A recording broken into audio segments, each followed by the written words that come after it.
ko dugal ci carte bi di ko dugal ci mban gàtte bi di ko dugal ci enveloppe lenn rek nga leen di jox comme conseil mooy bopp fas bi bu marron bi loolu moom maire yëpp xam nañ loolu fexe leen ba bu leen ko dugal ci enveloppe di ko dugal ci mbañ gàcce loolu moom bu leen ko dugal ci benn urne kooku moom dañ koy boycotté parce que lii ñuy dund moom moo ñu ko teg. lan mooy njëriñu dëgg élection législative. parce que élection législative mooy ensemble bi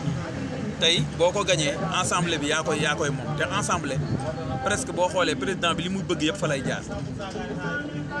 ensemble bi président bu bëggee note benn député fa lay jaar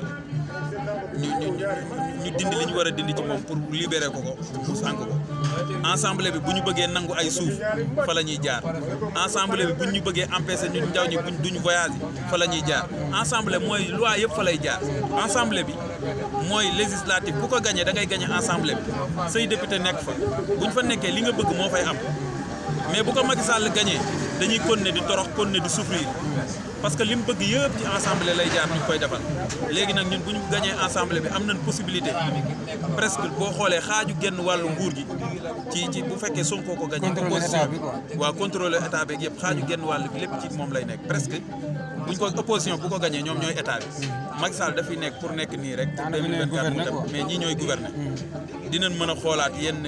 yenn signature yi ñu signé pour suñu pétrole beeg yooyu dinañ ko mën a empêcher yenn loi yi ñu fi dugal pour daganal góor jigéen dinañ ko mën a empêcher yenn ndaw ñi ñuy sacrifier di leen rey ci biir kaso yi pour ay raison ay kii personnel ak kii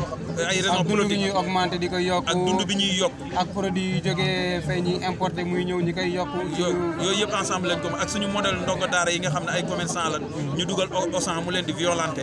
loolu yëpp fa lañ ko mën a xeexee comme jël ginaar boole leen ci benn kaaf noonu la Auchan demee ak modèle commerçant yi nekk fii loolu dinañ ko fa mën a empêcher wàññi ko xam nga li ma la lépp ci ensemble bi la léegi nag législative